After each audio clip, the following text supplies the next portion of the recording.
एक गरीब मोची लोगों को हज के लिए जाता देखकर कहता, इंशाअल्लाह एक दिन ऐसा जरूर आएगा कि मैं भी इसी तरह हज पर जाऊंगा। फिर वो बड़ी मेहनत से लोगों की चप्पलें सीकर पैसे कमाता, कुछ घर का खर्चा चलाने के लिए खर्च करता और कुछ पैसे जमा करता रहता।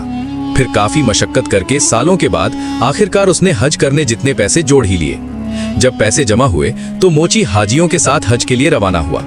जब रास्ते में हाजियों का काफिला आराम करने के लिए रुका तो मोची बैतुल खला के इरादे से इतराफ के जंगल में गया। उसने वहां एक अजीब मंजर देखा। एक बापर्दा खातून मुर्दार जानवर का गोश्त काट कर ले जा रही है। तो मोची उसका पीछा करने लगा कि आखिर देखूं ये औरत मुर्दार जानवर का गोश्त कहां ले जाती है। फिर वो औरत जाकर एक घर के अंदर घुसी। फिर मोची छुपकर खिड़की से झांक कर देखने लगा। जब मोची ने वो मंजर देखा तो उसकी आंखें फटी की फटी रह गईं।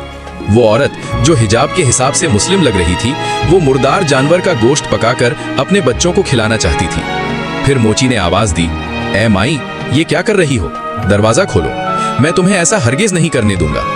उस औरत ने दरवाजा खोला और मोची के सामने रोने लगी और कहने लगी, मैं एक सैयदजादी हूँ। मैं इतनी मजबूर हूँ कि मेरे बच्चे भूख से मर रहे हैं, इसीलिए मैं ये मुर्दा जानवर का गोश्त पकाकर बच्चों को खिलाना चाहती थी। मोची की आंखों में आंसू आ गए और उस सैयदजादी से कहने लगा, ये मुर्दार जानवर का गोश्त फेंक दो, मैं जाकर तुम्हारे बच्चों के लिए कोई बंदोबस्त करके लाता हूँ। फिर वो मोची हज पर नहीं गया। हज के पैसों से जितना भी सामान मिल सका, राशन वगैरह, वो खरीद कर लाकर उस सैयद को दिया। सैयद अपने रब की बारगाह में हाथ उठाकर उस मोची के लिए दुआ करने लगी, ए अल्लाह, इस मुसाफिर के दोनों जहां सरखरू कर दे। फिर वो मोची वापस अपने गांव चला गया। महीनों बाद जब हाजियों का काफिला वापस पहुंचा तो मोची हाजियों को फूलों के हार पहनाने लगा। हाजी कहने लगे कि भाई तू क्यों हमें हार पहना रहा है? तू तो हज पर हमारे साथ ही था, हार तो तुम्हारे गले में भी होने चाहिए। इस इलाके के लोग हाजियों से कहने लगे, ये क्या कह रहे हो?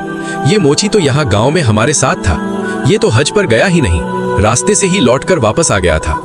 फिर लोग हैरानगी से पूछने लगे, ए मोची, बता तूने ऐसा क्या अजीम नेक अमल किया कि तेरा हज अल्लाह पाक ने घर पर ही कबूल कर दिया?